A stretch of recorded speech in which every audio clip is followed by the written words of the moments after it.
بسم الله الرحمن الرحيم. اللهم صل على محمد وعلى آل محمد كما صليت على إبراهيم وعلى آل إبراهيم إنك حميد مجيد. اللهم بارك على محمد وعلى آل محمد كما باركت على إبراهيم وعلى آل إبراهيم إنك حميد مجيد. يا رب صل وسلم دائما أبدا على حبيبك خير الخلق كلهم. سامعین کرام، آپ حضرت محمد عربی صلی اللہ علیہ وسلم کی مبارک زندگی اور آپ صلی اللہ علیہ وسلم کی سیرت طیبہ سماعت فرما رہے ہیں، اور آج ہماری دوسری قسط کا آغاز ہوتا ہے۔ پچھلی مجلس میں ہم حضرت رسول پاک صلی اللہ علیہ وسلم کے دادا عبد المطلب کے تذکرے تک پہنچے تھے۔ آج یہیں سے آگے اور بات کا آغاز کرتے ہیں کہ زمزم کا کنواں کس طرح کھودا گیا مکہ مکرمہ میں، جو کہ پاٹ دیا تھا بنو جرہم نے، اور اب اس کا کوئی نام و نشان بھی باقی نہیں تھا۔ عبد المطلب مکہ کے سردار بن گئے تھے اور لوگوں میں انہوں نے بہت عزت اور شہرت پائی تھی۔ حاجیوں کے کھانے اور پانی کا وہی انتظام کرتے تھے، لیکن پانی کے انتظام کرنے میں بہت مشکل پیش آتی تھی، کیونکہ مکہ مکرمہ کے اس سنگلاخ علاقے میں پانی کا تو کوئی خیال بھی نہیں کر سکتا تھا۔ سارا پانی دور دراز کے علاقوں سے اونٹوں پر لاد کر لایا جاتا تھا۔ زمزم کا کنواں تقریباً 300 سال سے بند تھا، جس کا نام و نشان بھی باقی نہیں تھا۔ اس دوران عبد المطلب نے ایک رات عجیب خواب دیکھا۔ انہوں نے خواب میں دیکھا ایک شخص ان کو پکار کر کہہ رہا ہے، عبد المطلب زمزم کا کنواں کھود ڈالو، عبد المطلب زمزم کا کنواں کھود ڈالو۔ صبح بیت اللہ شریف کے قریب جہاں ایک کوے کو ٹھونگے مارتے ہوئے تم دیکھو گے، آپ سمجھ لینا کہ یہی زمزم کی جگہ ہے۔ صبح عبد المطلب حیران و پریشان کھڑے تھے کہ میں نے آج رات یہ کیا خواب دیکھا۔ جب وہ حرم کی طرف گئے تو وہاں سچ مچ ایک کوے کو زمین کریدتے ہوئے دیکھا۔ اب عبد المطلب نے فیصلہ کر لیا کہ وہ یہ کنواں ضرور کھودیں گے۔ اس وقت عبد المطلب کا صرف ایک ہی بیٹا تھا، جس کا نام حارث تھا۔ اس کو ساتھ لے کر کے کھودنا شروع کر دیا۔ قریش نے پوچھا، یہ کیا کرنے لگے ہو؟ انہوں نے جواب دیا، کنواں کھودنے لگا ہوں۔ لوگوں نے کہا، بے وقوفی کی بات، یہاں کون سا کنواں؟ 300 سال گزر گئے زمزم کو بند کیے ہوئے، اب کون سا کنواں کھودو گے؟ عبد المطلب نے ان کی بات نہیں سنی اور اپنے کام میں مشغول رہے۔ پھر کچھ لوگوں نے زبردستی روکنے کی کوشش کی، لیکن انہوں نے ان کی بھی کوئی بات نہیں مانی۔ عبد المطلب کو اس وقت یہ خیال آیا کہ اگر میرے کئی سارے بیٹے ہوتے تو آج مجھے کسی دوسرے کے پاس جانے کی ضرورت نہیں تھی، نہ کسی کی مدد کی ضرورت تھی۔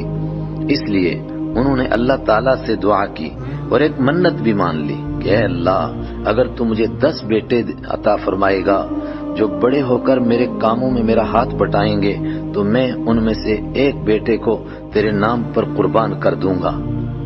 مکہ المکرمہ میں جہاں اور بہت ساری جہالتیں پیدا ہو گئی تھیں گزرتے زمانے کے ساتھ، وہاں بیٹوں کی بلی دینے کی بھی ایک گندی قسم کی رسم ان کے ہاں چل پڑی تھی، شاید اسی رسم کو سامنے رکھتے ہوئے، لیکن عبد المطلب نے کسی اور کے نام پر نہیں، صرف اللہ کے نام پر بیٹے کی یہ قربانی کی منت مانی۔ خدا کا کرنا، ان کو 10 بیٹے ہی عطا ہو گئے۔ ادھر کچھ دن بعد کنواں کھودتے زمزم کا پانی نکل آیا۔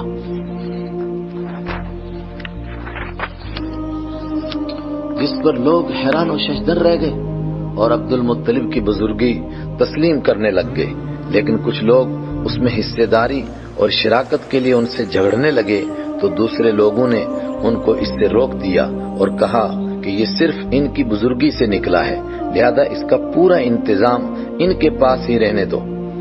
ادھر عبد المطلب نے زمزم کے پاس ہی ایک حوض بنوایا تاکہ لوگ آسانی کے ساتھ اس میں سے پانی لے لیا کریں۔ الحمدللہ اس وقت سے آج تک یہ پانی نکل رہا ہے، جس میں کوئی کمی نہیں آئی ہے، اور لاکھوں لوگ یہاں سے بھر کے اپنے گھروں کو بھی لے جاتے ہیں، لیکن کبھی کمی نہیں آتی، اور انشاءاللہ قیامت تک جاری رہے گا۔ ابن ہشام جلد 1 صفحہ 170۔ حضرت عبداللہ کی قربانی دن جاتے اور سال گزرتے پتہ نہیں لگتا۔ کچھ ہی عرصہ بعد جب عبد المطلب کے 10 بیٹے جوان ہو گئے تو ان کو وہ منت یاد آ گئی، اور کچھ روایتوں میں ہے کہ ان کو دوبارہ خواب میں اس منت کو یاد کروایا گیا اور پورا کرنے کا حکم دیا۔ عبد المطلب نے سب بیٹوں کو جمع کیا اور اپنی نظر اور خواب کی اطلاع دی۔ سب نے ایک زبان ہو کر کہا، آپ اپنی نظر پوری کریں اور جو چاہیں کریں۔ عبد المطلب نے سب بیٹوں کے نام قرعہ ڈالا، انہیں پرچی میں سب کا نام لکھا، پھر ایک پرچی اٹھا لی گئی۔ حسن اتفاق سے قرعہ حضرت عبداللہ کے نام نکلا، جن کو عبد المطلب سب سے زیادہ محبوب رکھتے تھے۔ عبد المطلب نے منت پوری کرنے کے لیے چھری اور رسی لی۔ حضرت عبداللہ بھی تیار ہو کر ساتھ چل پڑے، لیکن حضرت عبداللہ کو اللہ تعالیٰ نے ایسی صورت اور ایسا کردار اور ایسی سیرت عطا فرمائی تھی کہ یہ بات سن کر کے پورے مکہ میں کوہرام بپا ہو گیا۔ بطور خاص ان کی بہنیں اور پھوپھیاں یہ دیکھ کر بہت رونے لگیں کہ اب کیا ہوگا۔ اس طرح لوگ عبد المطلب کو اس سے روکنے لگے کہ اپنے بیٹے کو کیسے قربان کرو گے، مگر عبد المطلب منت پوری کرنے کا فیصلہ کر چکے تھے۔ وہ فرمانے لگے، پھر میں اپنی نظر اور اپنی منت کا کیا کروں جو میں کئی سال پہلے مان چکا ہوں۔ آخر عبد المطلب کو ایک عقل مند آدمی نے مشورہ دیا کہ تم اپنی قسم اور منت پوری کرنے کا کوئی دوسرا طریقہ کسی کاہن یا نجومی یا کسی سیانے بندے سے پوچھو، اور کہا کہ یثرب یعنی مدینہ منورہ میں ایک مشہور کاہنہ عورت رہتی ہے، تم اسی کے پاس جاؤ۔ عبد المطلب مدینہ سے اچھی طرح واقف تھے، اس لیے کہ ان کا ننھال وہیں تھا، بچپن میں وہ مدینہ ہی میں رہے تھے۔ ان کو یہ بات سمجھ میں آ گئی اور فوراً اس عورت کے پاس چلے گئے اور پورے واقعہ کو سنا کر اس سے اس کا حل معلوم کیا۔ اس نے ساری بات سن کر کہا، تمہارے یہاں ایک آدمی کی دیت کتنی ہوتی ہے؟ ایک آدمی کی دیت کتنی ہوتی ہے؟ دیت کا مطلب یعنی خون بہا۔ اگر کسی آدمی سے کوئی بندہ قتل ہو جائے تو اس کے جرمانے میں اس سے کیا لیا جاتا ہے؟ عبد المطلب نے کہا 10 اونٹ۔ کائنہ نے کہا تب آپ 10 اونٹوں اور بیٹے کے نام قرعہ ڈالو، اگر قرعہ بیٹے کے نام نکل آئے تو اونٹ ذبح کریں اور بیٹے کو چھوڑ دیں، ورنہ 20 اونٹوں کا قرعہ ڈالیں۔ اس طرح جب تک اونٹوں کے نام قرعہ نہ نکلے تو آپ ہر مرتبہ قرعہ میں 10 اونٹ بڑھاتے چلے جائیں۔ جب قرعہ اونٹوں کے لیے نکلے تو بیٹے کے بدلے وہ سب اونٹ ذبح کر کے اور غریب و مسکین میں اس کا گوشت بانٹ دیں اور بیٹے کو چھوڑ دیں۔ عبد المطلب نے مکہ آ کر قرعہ ڈالا۔ پہلی مرتبہ اونٹوں کے لیے نہیں نکلا تو انہوں نے 10 اونٹ بڑھا دیے، پھر 20 پر قرعہ ڈالا، پھر بھی اونٹوں کے لیے نہیں نکلا۔ اس طرح عبد المطلب اونٹوں کی 10 کی تعداد بڑھاتے رہے اور قرعہ ڈالتے رہے۔ آخر 100 اونٹ ہو گئے تو قرعہ اونٹوں ہی کے لیے نکل آیا۔ اس وقت عبد المطلب اور تمام حاضرین نے اللہ اکبر کہا، یعنی اللہ سب سے بڑا ہے، اور پورے مکہ میں خوشی کی ایک لہر دوڑ پڑی۔ عبد المطلب نے 100 اونٹ خرید کر قربان کر دیے اور ان کا گوشت غریبوں میں تقسیم کر دیا۔ اسی لیے حضرت رحمت دو عالم صلی اللہ علیہ وسلم فرمایا کرتے تھے، میں 2 ذبح ہونے والوں کا بیٹا اور لخت جگر ہوں، یعنی ایک حضرت رحمت عالم صلی اللہ علیہ وسلم کے والد حضرت عبداللہ اور دوسرے حضرت اسماعیل علیہ السلام حضرت ابراہیم علیہ السلام کے بیٹے۔ البدایہ والنہایہ جلد 2 صفحہ 262۔ واقعہ اصحاب فیل، ہاتھی والوں کا قصہ۔ قرآن کریم کہتا ہے الم تر کیف فعل ربک باصحاب الفیل، کہ آپ کو معلوم نہیں کہ آپ کے رب نے ہاتھی والوں کے ساتھ کیا معاملہ کیا؟ سورہ الفیل۔ جس طرح اوپر عرض کیا جا چکا ہے کہ حضرت رحمت دو عالم صلی اللہ علیہ وسلم کی بعثت کا وقت جیسے جیسے قریب ہو رہا تھا، دنیا میں کچھ عجیب اور نرالی تبدیلیاں ہوتی جا رہی تھیں، جس سے عقل مند اور سمجھدار انسان سمجھ رہے تھے کہ دنیا میں کوئی بڑا کام ہونے والا ہے۔ انہی باتوں میں سے ایک اصحاب فیل کا قصہ ہے۔ اصحاب فیل یعنی ہاتھی والوں کا قصہ۔ کیا قصہ ہے؟ حکومت حبشہ کی جانب سے یمن کا حاکم یا گورنر ابرہہ نام کا ایک شخص تھا۔ جب اس نے دیکھا کہ تمام عرب کے لوگ حج بیت اللہ کے لیے مکہ مکرمہ جاتے ہیں اور خانہ کعبہ کا طواف کرتے ہیں، تو اس نے یہ چاہا کہ میں عیسائی مذہب کے نام پر ایک عالی شان گرجا گھر بناؤں جو نہایت ہی پرکشش اور مرصع ہو، تاکہ عرب کے لوگ سادہ کعبہ کو چھوڑ کر اس مصنوعی اور پرتکلف کعبہ، نعوذ باللہ کعبہ نہیں گرجا گھر کا طواف کرنے لگ جائیں۔ اور اعلان کیا اس نے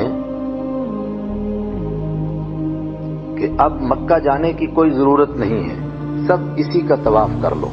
لیکن اللہ تعالیٰ کے گھر کی جو محبت لوگوں کے دلوں میں بسی اور رچی ہوئی تھی وہ کب ختم ہو سکتی تھی؟ عرب میں جب یہ خبر مشہور ہوئی تو عرب کے کسی آدمی کو بہت غصہ آیا، اس نے گرجا گھر میں گندگی کر دی اور بعض کہتے ہیں کہ آگ لگا کر اس کو جلا دیا۔ اس پر ابرہہ نے غصے میں آ کر قسم کھا لی کہ میں ضرور خانہ کعبہ کو منہدم اور مسمار کر کے سانس لوں گا، جب اس کو گرا دوں گا خود بخود لوگ میری طرف متوجہ ہو جائیں گے۔ اس نے ایک لشکر جرار تیار کیا اور بیت اللہ کو مسمار کرنے کے لیے نکل پڑا۔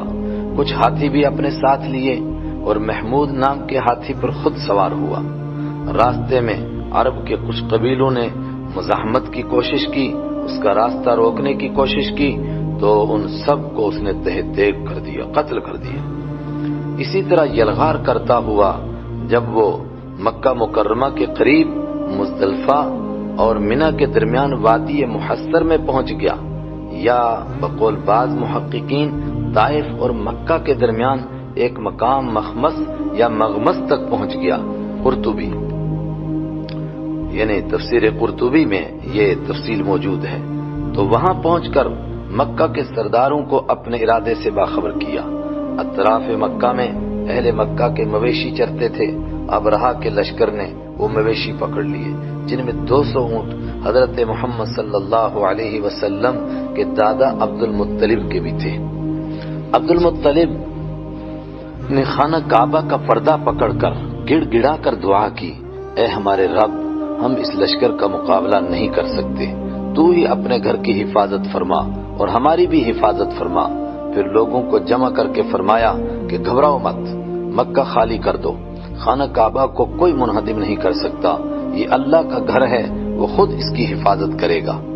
پھر ابرہہ سے ملاقات کی۔ حق تعالیٰ نے عبد المطلب کو بے مثال حسن و جمال اور عجیب عظمت اور ہیبت اور وقار اور دبدبہ عطا فرمایا تھا، جس کو دیکھ کر ہر شخص مرعوب ہو جاتا تھا۔ ابرہہ بھی مرعوب ہو گیا اور نہایت اکرام اور احترام کے ساتھ پیش آیا، بلکہ ان کے اعزاز اور اکرام میں یہ کیا کہ خود تخت سے اتر کر فرش پر ان کے ساتھ آ بیٹھا۔ گفتگو کے دوران عبد المطلب نے فرمایا، تیرے آدمیوں نے میرے کچھ اونٹ پکڑ لیے ہیں، میں ان کو لینے کے لیے آیا ہوں۔ ابرہہ نے حیرانگی کے ساتھ کہا، میں تو خانہ کعبہ کو گرانے کے لیے آیا ہوں، مسمار کرنے آیا ہوں، جو تمہارا اور تمہارے آبا و اجداد کا دین و مذہب ہے، اس کے بارے میں تم نے کوئی حرف نہیں کہا۔ عبد المطلب نے جواب دیا، میں اونٹوں کا مالک ہوں، اس لیے میں نے اونٹوں کا سوال کیا، اور اس گھر کا مالک خود اس کی حفاظت کرے گا، اس کا مالک کوئی اور ہے۔ پھر کیا تھا، عبد المطلب باقی لوگوں کو لے کر پہاڑ پر چڑھ کر دعا میں مشغول ہو گئے اور کعبہ کے رب کی قدرت کا نظارہ کرنے لگ گئے۔ ابرہہ نے ہاتھی کعبہ کی طرف چلانے کی کوشش کی، لیکن ہاتھی اس جانب نہیں چلے۔ اتنے میں بحکم خداوندی چھوٹے چھوٹے پرندوں کے غول نظر آئے، ہر ایک کے چونچ اور پنجوں میں چھوٹی چھوٹی کنکریاں تھیں جو اچانک لشکر پر برسنے لگ گئیں۔ خدا تعالیٰ کی قدرت سے وہ کنکریاں گولی کا کام کر رہی تھیں، سر پر گرتی تھیں اور سوار کو چیر کر بلکہ ہاتھی کو بھی چیر کر نیچے نکل جاتی تھی۔ اللہ اکبر! صرف ابرہہ کو اللہ تعالیٰ نے لوگوں کے سبق اور عبرت کے لیے بچا لیا۔ اس کے بدن پر چیچک کے دانے نمودار ہوئے اور کیڑے پڑنے لگ گئے، جس سے اس کا تمام بدن سڑ گیا اور یکے بعد دیگرے ایک ایک عضو اس کا کٹ کٹ کر کے گرنے لگ گیا۔ یمن پہنچتے پہنچتے چوزے کی جیسا ہو گیا تھا، پھر اس کا سینہ پھٹ گیا اور دل باہر نکل آیا اور یوں وہ عبرت کے ساتھ مرا اور دوسروں کے لیے بھی عبرت کا سامان بن گیا۔ اس قصے میں انسانوں کے لیے سبق تھا کہ جو خدا ابابیل کے ذریعے ہاتھی والوں کو ہلاک کر کے اپنے گھر کی حفاظت کر سکتا ہے، وہ اپنے دین اور اپنے نبی حضرت محمد عربی صلی اللہ علیہ وسلم کی حفاظت بھی کر سکتا ہے۔ قرآن کریم کی سورہ فیل میں اس واقعے کو تفصیل سے بیان کیا گیا ہے، جس کی ایک آیت ہم نے شروع میں پڑھی۔ اس واقعے نے عرب میں اتنی شہرت پائی کہ اہل عرب اس سے تاریخ بیان کرنے لگ گئے، اور یہ سال عام الفیل یعنی ہاتھی والوں کا سال کے نام سے مشہور ہو گیا۔ البدایہ والنہایہ جلد 2 صفحہ 184۔ حضرت عبداللہ کا نکاح، حضرت رحمت عالم صلی اللہ علیہ وسلم کے والد حضرت عبداللہ کا نکاح۔ یا ایھا الناس انا خلقناکم من ذکر و انثی، اے لوگو ہم نے تم کو ایک مرد اور ایک عورت سے پیدا کیا۔ سورہ نساء کی بالکل شروع کی آیت ہے یہ۔ حضرت رحمت دو عالم صلی اللہ علیہ وسلم کے ابا جوان ہوئے تو اللہ تعالیٰ نے ان کو ایسے اخلاق، ایسا کردار اور ایسا حسن عطا فرمایا تھا کہ عرب کے بڑے بڑے خاندان اس طاق میں تھے کہ کسی طرح یہ ہمارے یہاں رشتہ کر لیں۔ تاریخی روایتوں میں تو یہاں تک آتا ہے کہ ایک یہودی عورت نے حضرت عبداللہ کے چہرے میں نور دیکھ کر شادی کے لیے بطور رشوت بڑی رقم دینے کی کوشش کی۔ جب بات نہیں بنی تو اپنی مطلب براری کے لیے 100 اونٹ دینے کا وعدہ کیا، جس کے جواب میں حضرت عبداللہ نے یہ اشعار پڑھے جو ابھی بھی سیرت کی کتابوں میں ملتے ہیں: اما الحرام فالممات دونہ والحل لا حل فاستبینہ، حرام کے ارتکاب سے تو موت آسان ہے اور یہ بالکل حلال نہیں جس کو میں معرض ظہور میں نہیں لا سکتا ہوں۔ اور دوسرا مصرع پڑھا: فَكَيْفَ بِالْأَمْرِ الَّذِي تَبْغِينَ يَحْمِلْ كَرِيمُ عِرْضَهُ وَدِينَ، جس ناجائز امر کی تو طلبگار ہے وہ مجھ سے کیسے ممکن ہے، جبکہ کریم النفس آدمی تو اپنی آبرو، اپنی عزت اور اپنے دین کی پوری حمایت اور حفاظت کرتا ہے۔ اس سے معلوم ہوتا ہے کہ وہ کتنے پاک دامن اور کتنے شریف النفس انسان تھے۔ بالآخر مکہ مکرمہ کے مشہور خاندان بنو زہرہ میں بڑے اونچے کردار کی مالکہ حضرت آمنہ بنت وہب کا انتخاب ہو گیا۔ نکاح اور رخصتی کے بعد حضرت عبداللہ اپنی اہلیہ کے ساتھ مکہ میں ہی رہے۔ اس عرصے میں حضرت آمنہ امید سے ہو گئیں۔ کچھ دنوں کے بعد عبد المطلب نے حضرت عبداللہ کو کھجور لینے کے لیے مدینہ منورہ بھیج دیا، یا ایک دوسری روایت کے مطابق وہ کسی تجارتی قافلے کے ساتھ ملک شام تشریف لے گئے تھے، جہاں سے واپس آتے ہوئے وہ مدینہ میں اپنے ننہال میں ٹھہر گئے۔ وہاں ان کی طبیعت خراب ہو گئی تو اسی بیماری میں وہ مدینہ ہی میں انتقال کر گئے۔ اس وقت ان کی عمر 18، 25 یا 28 سال تھی۔ مختلف روایتیں ہیں لیکن زیادہ تر مورخین کہتے ہیں کہ ان کی عمر 18 سال تھی، واللہ اعلم۔ تجارتی قافلہ واپس مکہ پہنچ گیا۔ تمام لوگ اپنے اپنے رشتہ داروں سے ملاقات اور استقبال کے لیے باہر تشریف لے آئے، لیکن عبد المطلب اپنے چاند کو تلاش ہی کرتے رہ گئے۔ ادھر حضرت آمنہ کی آنکھیں بھی راہیں تکتی رہ گئیں۔ لوگوں نے بتایا کہ وہ کچھ بیمار سے ہو گئے تھے، جس کی وجہ سے وہ مدینہ میں رہ گئے ہیں۔ عبد المطلب نے فوراً ہی اپنے بڑے بیٹے حارث کو بھیج دیا کہ صحیح پتہ کر کے آئیں، لیکن حضرت عبداللہ کی وفات ہو چکی تھی۔ حارث نے جب واپس آ کر یہ خبر دی تو گھر میں قیامت برپا ہو گئی۔ حضرت آمنہ نے اس دکھ اور غم کے موقع پر بڑا درد بھرا ایک مرثیہ لکھا جو آج بھی سیرت کی کتابوں میں موجود ہے۔ مثلا دیکھیں البدایہ والنہایہ جلد 2 صفحہ 263۔ یہاں تک کہ مضامین پر ایک نگاہ پھر مار لیں۔ یہاں رک کر گزشتہ واقعات پر ایک سرسری سی نگاہ فرما لیجئے کہ حضرت رحمت عالم صلی اللہ علیہ وسلم کے تشریف لانے سے 2500 سال پہلے دنیا کی سب سے بنجر زمین میں، بالکل ویران اور اجاڑ زمین میں مکہ شہر آباد کیا جاتا ہے، اور وہاں زمزم جاری کیا جاتا ہے تاکہ دنیا کو معلوم ہو جائے کہ اللہ تعالیٰ نے اپنے حبیب صلی اللہ علیہ وسلم کو کسی چیز کا محتاج نہیں بنایا، نہ بہاروں کا، نہ کیاریوں کا، نہ سبز و شاداب جگہوں کا، اللہ اکبر، اور نہ خوبصورت کھیتوں کا، اور نہ دنیا کے بازاروں اور نہ تعلیمی اداروں کا۔ لوگوں کو آج تک یہی کہتے ہوئے سنا ہے کہ جہاں باغ ہوں گے وہاں میوے ہوں گے، اور جہاں سرسبز کھیت ہوں گے وہاں غلہ اور اناج ہوگا۔ کہنے والوں نے تو یہاں تک کہہ دیا کہ ماں کی چھاتی کے بغیر نشو و نما ممکن ہے، لیکن زمین کی چھاتی کے بغیر ممکن نہیں۔ یہاں انسان حیران اور پریشان ہو جاتا ہے کہ کچھ بھی نہ ہونے کے باوجود اللہ کے فضل سے سب کچھ حاصل ہو جاتا ہے۔ بنجر زمین ہے، کچھ پیدا نہیں ہوتا ہے، مگر سب کچھ مل رہا ہے۔ دنیا کی جس قوم میں حبیب خدا صلی اللہ علیہ وسلم تشریف لانے والے ہوتے ہیں، 2500 سال پہلے عظیم الشان پیغمبر حضرت ابراہیم علیہ السلام کے لخت جگر حضرت اسماعیل علیہ السلام کے ذریعے اس خاندان کی سنہری کڑی چلائی جاتی ہے۔ پھر 2200 سال تک مکہ کی عمارت اور حکومت سے ان کو بالکل جدا رکھ کر ان کی فطری صفات اور اعلیٰ کردار کی حفاظت کی جاتی ہے۔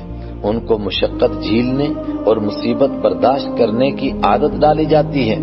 پھر رحمت دو عالم صلی اللہ علیہ وسلم کے دنیا میں تشریف لانے سے پہلے اچانک ایسے حالات بن جاتے ہیں کہ مکہ کی سرداری دوبارہ انہیں حاصل ہو جاتی ہے، کیونکہ حضرت ابراہیم علیہ السلام نے مکہ کا شہر آباد کر کے کعبہ پاک کی تعمیر کرتے ہوئے دل کے اخلاص سے جو دعا مانگی تھی، ربنا وابعث فیہم رسولا منہم، یعنی اے ہمارے پروردگار اس جماعت میں یعنی اولاد اسماعیل میں انہی میں سے ایک پیغمبر بھیج دے جو لوگوں کو آپ کی آیات پڑھ کر سنایا کریں اور ان کو کتاب اور حکمت کی باتیں سکھلایا کریں اور ان کا تزکیہ کیا کریں۔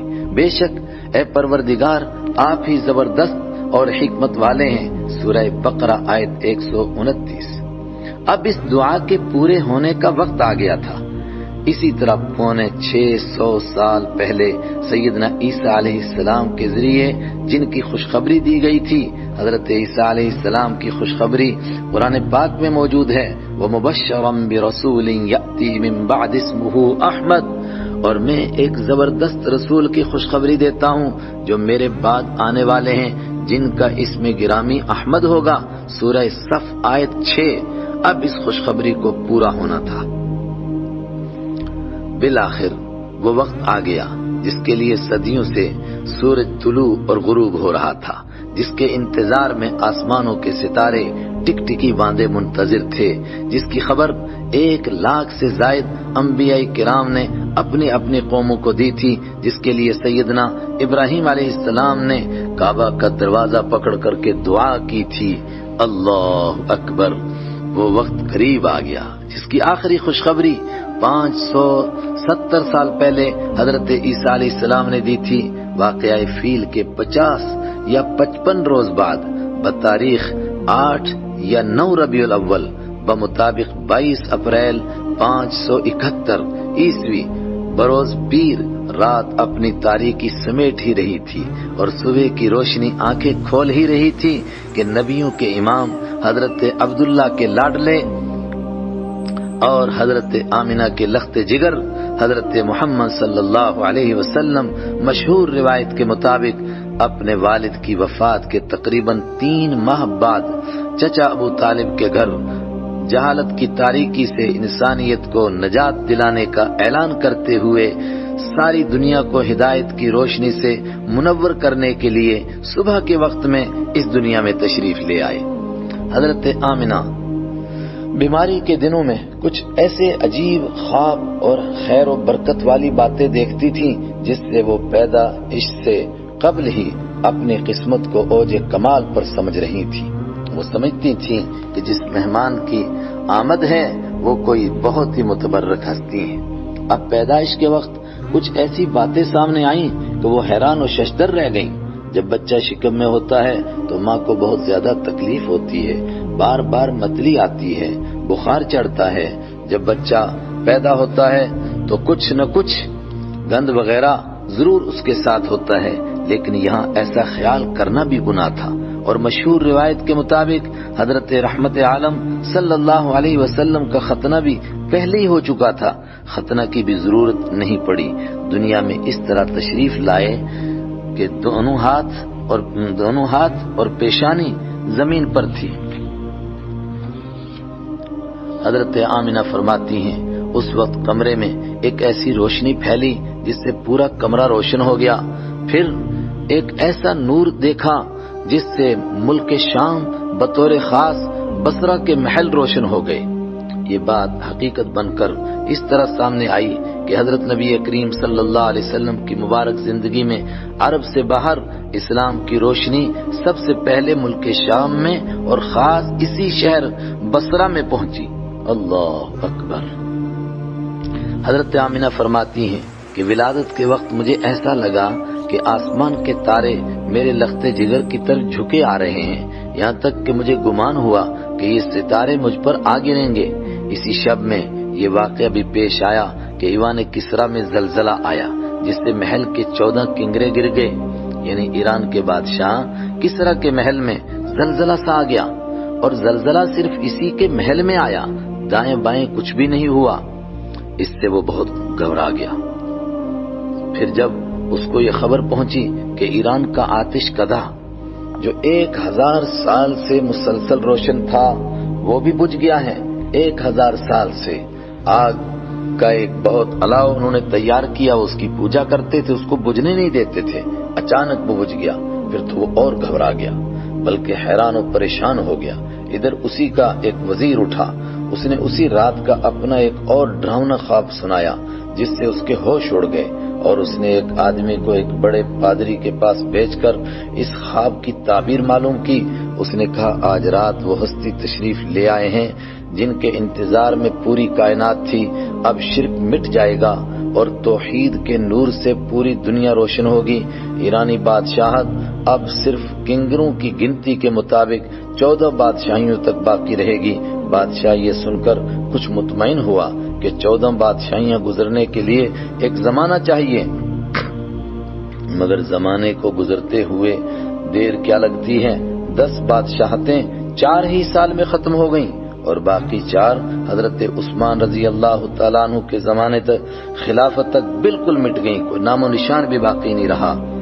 عبد المطلب کو معلوم ہوا تو وہ دوڑ کر آئے اور اپنی گود میں لے کر بہت پیار کیا، پھر ساتھ لے کر خانہ کعبہ کا طواف کروایا اور فرمانے لگے میرے اس بیٹے کی بہت اونچی شان ہوگی۔ مکہ میں ایک یہودی عالم تھا، بعض کہتے ہیں کہ تجارت کی غرض سے آیا تھا۔ وہ صبح لوگوں سے معلوم کرنے لگا کہ آج رات بچہ کس کے گھر پیدا ہوا۔ لوگوں نے کہا کسی کے گھر نہیں، کہنے لگا نہیں کہیں تو ضرور ہوا ہے۔ لوگوں نے معلوم کر کے بتایا کہ عبد المطلب کے متوفی بیٹے حضرت عبداللہ کے گھر بچہ پیدا ہوا ہے۔ کہنے لگا مجھے وہاں لے چلو۔ جب حضرت رحمت عالم صلی اللہ علیہ وسلم پر نظر پڑی تو گھور گھور کے دیکھنے لگا، پھر اس نے حضور صلی اللہ علیہ وسلم کے کندھوں کے درمیان مہر نبوت دیکھی، یعنی باقی جسم سے ایک ذرا سا اٹھا ہوا گوشت، تو چکرا کر غشی کھا کر زمین پر گر گیا۔ تھوڑی دیر کے بعد اٹھ کر کہنے لگا یہ وہی نبی ہیں جن کے انتظار میں ہم تھے۔ قریشیو یہ نعمت تمہیں حاصل ہو گئی ہے، اور اسرائیلیوں کا ستارہ ڈوب گیا ہے، ان سے نبوت چلی گئی ہے۔ پھر کہنے لگا قریشیو یہ بچہ شرک کے خلاف تم پر حملہ کرے گا، جس کی گرج مشرق و مغرب میں سنائی دے گی۔ البدایہ والنہایہ جلد 2 صفحہ 286۔ آج کی مجلس کا ہم اسی پر اختتام کرتے ہیں۔ وآخر دعوانا ان الحمدللہ رب العالمین۔ مزید ویڈیو دیکھنے کے لیے ہمارے چینل کو سبسکرائب کریں، لائک کریں، شیئر کریں۔